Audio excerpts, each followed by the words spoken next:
بسم اللہ الرحمن الرحیم۔ آج کے نئے موضوع کے ساتھ جاوید رسول حاضر ہے۔ دوستو، جیسا کہ آپ کو پتہ ہے کہ آج 14 اگست ہے اور پاکستان کی آزادی کا جشن منایا جا رہا ہے پورے ملک میں۔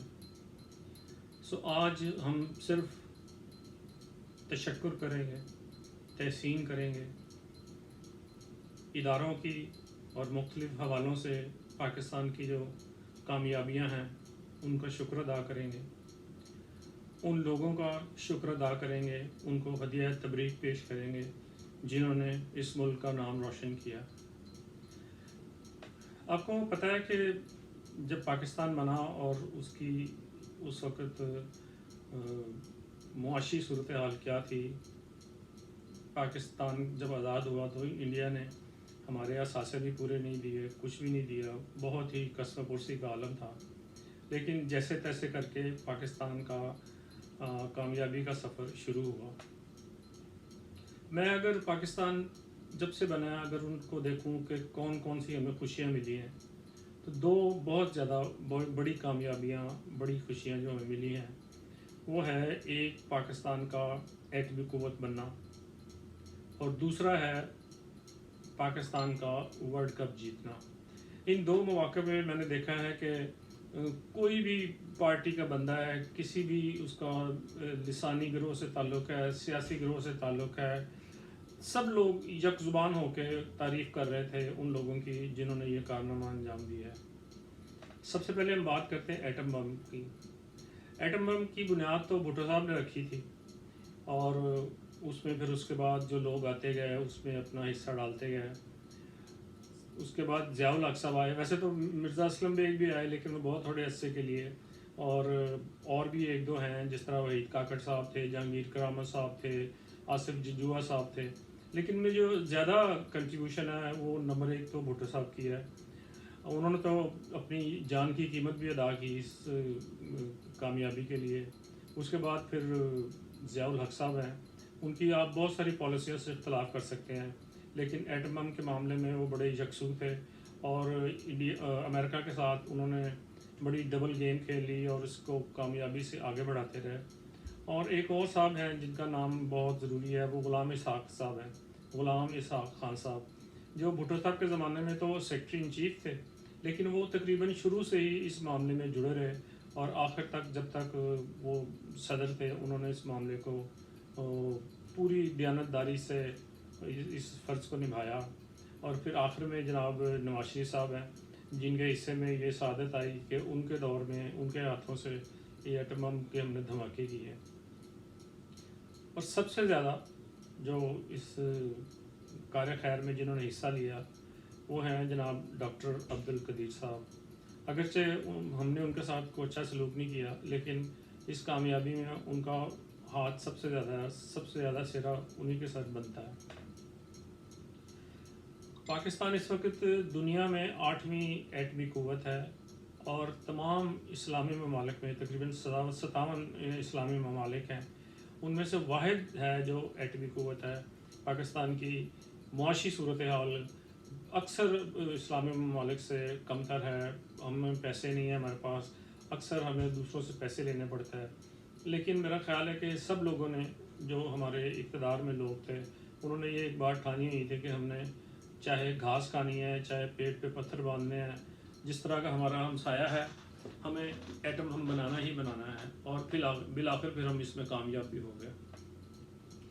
دوسری کامیابی ہے ورلڈ کپ جیتنا 1992 میں، اور یہ سعادت جو ہے، اور ٹیم کے بہت سارے کھلاڑی بھی ہیں جن کا میں نام لوں گا، لیکن کپتان عمران خان صاحب کے سر ہے جنہوں نے اپنی ٹیم کی بڑے ہی عمدہ طریقے سے قیادت کی، اور جو وہاں کے باقی لوگ تھے ان سے نہ صرف میدان میں لڑائی لڑی بلکہ نفسیاتی جنگ بھی لڑی، اور اس کامیابی میں عمران خان کے بعد جاوید میانداز صاحب ہیں، وسیم اکرم صاحب ہیں، اور اس کے علاوہ جو بالرز ہیں کہ مشتاق صاحب اس وقت بالکل ینگ تھے، عاقب صاحب بالکل ینگ تھے، انہوں نے بھی اس میں بڑا اپنا حصہ ادا کیا اور ایک ناممکن کو ممکن کر دکھایا۔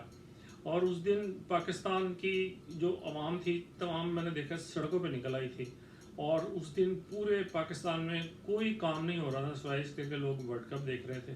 اور جب ورلڈ کپ شروع ہی ہوا تھا، ورلڈ کپ جس سے مراد میچ شروع ہوا تھا، تو سب لوگوں کو یقین تھا کہ ہم آج میچ جیت جائیں گے. ماہ رمضان تھا اس وقت، لوگ روزے سے تھے اور دعائیں بھی مانگ رہے تھے، عبادتیں بھی کر رہے تھے، اور پاکستانی ٹیم کے لیے ساتھ ساتھ دعائیں بھی کر رہے تھے اس کی کامیابی کے لیے. میں نے دیکھا ہے کہ اس دن لاہور کی کسی مٹھائی کی دکان پہ کوئی مٹھائی نہیں بچی تھی، اتنی زیادہ مٹھائیاں تقسیم کی گئی تھیں. اس کے علاوہ اگر ہم دیکھیں، اگر سپورٹس کی بات ہو رہی ہے تو ورلڈ کپ ہاکی میں ہم نے بہت دفعہ اس کا چیمپئن شپ جیتی ہے، ایشین چیمپئن شپ جیتی ہے، ورلڈ کپ جیتا ہے، اور اس کے علاوہ اولمپک ورلڈ کپ جیتا ہے ہم نے. حالانکہ اس میں بھی دیکھیں کہ دنیا میں جو لوگ ہاکی کھیلتے ہیں ان کا میرا خیال فنڈز جو ہے ایک ایک یونیورسٹی کا اتنا ہوتا ہے جتنا کہ ہماری پوری ٹیم پاکستان کا ہوتا ہے، لیکن پاکستان نے اس پر بھی بہت زیادہ کامیابی حاصل کی. اس کے بعد آتے ہیں ہم اسکواش چیمپئن شپ میں. قاسم خان اور اس کے بعد جہانگیر خان اور اس کے بعد جان شیر خان، یہ ایسے لوگ ہیں جن کو صدیوں نہیں بلایا جا سکتا.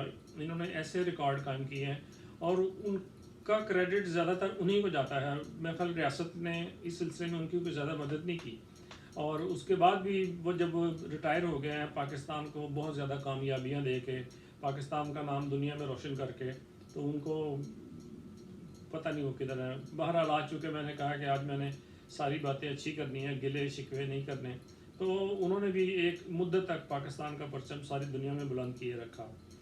ایک وقت تھا کہ پاکستان کے پاس 4 ورلڈ کپ تھے. ایک 92 ورلڈ کپ کرکٹ کا تھا، ہاکی کا تھا، اسکواش کا تھا، اور اس کے علاوہ سنوکر چیمپئن شپ بھی تھی ورلڈ کپ. اس میں بھی انفرادی طور پہ لوگ آتے گئے اور انہوں نے ان ساری چیزوں کے لیے اپنی پوری کوشش کی. ذاتی طور پہ مجھے کئی دفعہ سننے میں ملتا ہے کہ بعض لوگوں کو تو مقابلے میں باہر جانے کے لیے ان کے پاس کرایہ بھی نہیں ہوتا تھا، لیکن وہ لے کے جاتے تھے. تعلیمی میدان میں اگرچہ ہم سمجھے جاتے ہیں کہ ہم بہت پیچھے ہیں دنیا سے، لیکن اگر آپ او لیول کے ریکارڈ دیکھیں تو جتنے ریکارڈ پاکستانی بچوں کے ہیں میرے دنیا میں اور کسی بچوں کے نہیں ہیں، انگلینڈ کے بھی نہیں ہیں. اور دنیا کے جو بڑے بڑے ممالک ہیں جن کا ایجوکیشن کا فنڈ پاکستان کی فنڈ کی نسبت پتہ نہیں 100 گنا، اور مجھے کہنے دیجیے کہ شاید 1000 گنا زیادہ ہوتا ہے، وہاں پہ بھی پاکستانی بچوں نے جھنڈے گاڑے ہیں اور او لیول میں ہمیشہ نمایاں کارکردگی ادا کی ہے. اگر ہم ذکر کریں کہ پاکستان میں اللہ تعالیٰ نے کیا کیا چیزیں رکھی ہیں، کیا کیا نعمتیں رکھی ہیں، تو مجھے نہیں لگتا کہ ایک ویڈیو یا ایک سیریز آف ویڈیو بھی کافی ہوگی. کس کس کا ذکر کریں. اللہ تعالیٰ نے پاکستان کو سمندر دی ہے، 1400 میل لمبی پٹی، ساحلی پٹی دی ہے، جو کہ دنیا کے بہت سارے ممالک میں نہیں ہوتی. دنیا کے بلند ترین پہاڑ جو ہیں وہ ہمارے حصے میں آئے ہیں. ساری دنیا سے سیاح ان کو دیکھنے کے لیے آتے ہیں، ان کی چوٹیاں سر کرنے کے لیے آتی ہیں. K2 ہے، نانگا پربت ہے. اور اس کے علاوہ اگر جب ہم ذکر کرتے ہیں، عموماً کہا جاتا ہے کہ سوئٹزرلینڈ بہت خوبصورت ہے، لیکن یقین کریں پاکستان کا جو ناردن ایریا ہے، گلگت بلتستان ہے، سوات ہے، کاغان ہے، ناران ہے، معلم جبہ ہے، کس جگہ کا ذکر کروں. ایسی ایسی جھیلیں، ایسی ایسی پہاڑیاں اور ایسی ایسی گرینری ہے کہ آپ کو لگتا ہی نہیں کہ یہ دنیا کو کوئی خطہ ہے، لگتا ہے کہ یہ کوئی جنت کا خطہ ہے.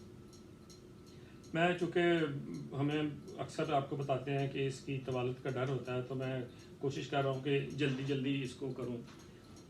اس کے علاوہ ہم جب آرٹس میں بات کرتے ہیں، اور آرٹس میں ہم جب خاص طور پہ موسیقی کی بات کرتے ہیں، تو اللہ تعالیٰ نے موسیقی سے بھی پاکستان کو بہت نوازا ہے. ہمارے خطے میں ایسے ایسے لوگ آئے ہیں جنہوں نے شاید ایسے لوگ آئیں گے نہیں. اگر ہم ملکہ ترنم نور جہاں کی بات کریں، مہدی حسن صاحب کی بات کریں، ہم سلامت علی خان، نزاکت علی خان اور امانت علی خان کے گھرانے، ایک ایک گھرانہ جو ہے وہ پوری انڈین فلم انڈسٹری جو کہ کہا جاتا ہے کہ وہاں پہ آرٹ اور گیت اور سنگیت اور ان ساری چیزوں کا بہت زیادہ بول بالا ہے.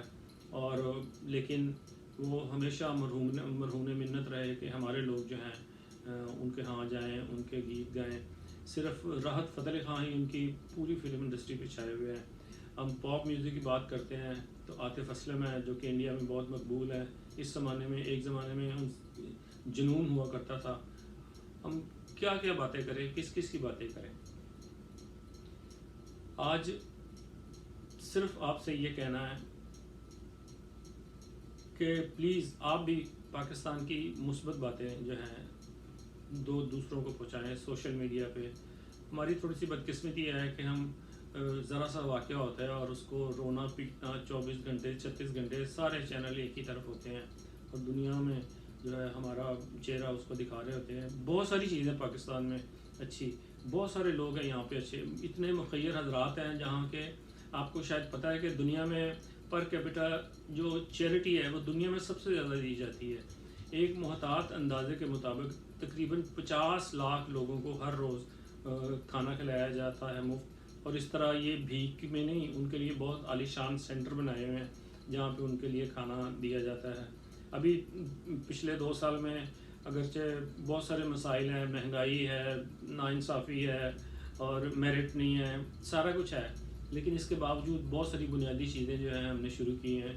جو بے گھر لوگ تھے ان کے لیے پناہ گاہیں تعمیر کی ہیں، وہاں پہ وہ باعزت طریقے سے کھانا کھاتے ہیں، رہتے ہیں. احساس پروگرام کے ساتھ یہاں پہ جو نوجوان لوگ ہیں ان کو قرضے دیے جا رہے ہیں.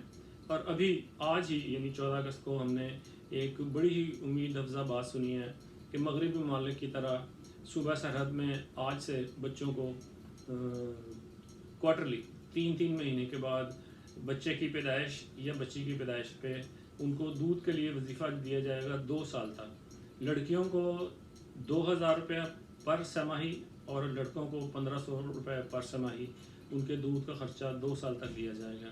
مجھے امید ہے کہ ہم اس کامیابی، کامرانی اور ترقی کی طرف جو ہمارا سفر ہے یہ ہم جاری رکھیں گے. ہمیں تھوڑا سا انتظار کرنا ہے، تھوڑا سا صبر کرنا ہے. اللہ تعالیٰ اس خطے پہ، ہم مسلمانوں پہ، ہم پاکستانیوں پہ بڑا مہربان ہے. آپ بھی اپنا حصہ ڈالیے اس کامیابی میں، اس کامرانی میں، اس ترقی میں، اور اپنے طور پہ اس ملک کے لیے جو کر سکتے ہیں اس کے کریں. آج کے لیے اتنا ہی. ایک دفعہ پھر پاکستان زندہ باد. ابھی میں نے افواج کا ذکر نہیں کیا کہ افواج پاکستان نے کتنے زیادہ کامیابی کے جھنڈے گاڑے ہیں. انڈیا کے اپنے سے 7 گنا جو بڑا ملک ہے اس کے کیسے دانت کھٹے کیے رکھے ہیں. جیسے کہ میں نے کہا کہ اس مختصر سی ویڈیو میں زیادہ باتیں نہیں ہو سکتی، تو کوشش کروں گا پھر کسی وقت کسی موضوع پہ بات کروں اور بتاؤں لوگوں کو کہ پاکستان جو ہے یہ واقعی اللہ کی نعمت ہے اور اس کی قدر کیجیے. آج کے لیے اتنا ہی. اپنا، اپنے دوستوں کا، اپنے ملک کا بہت خیال رکھیں. اللہ حافظ.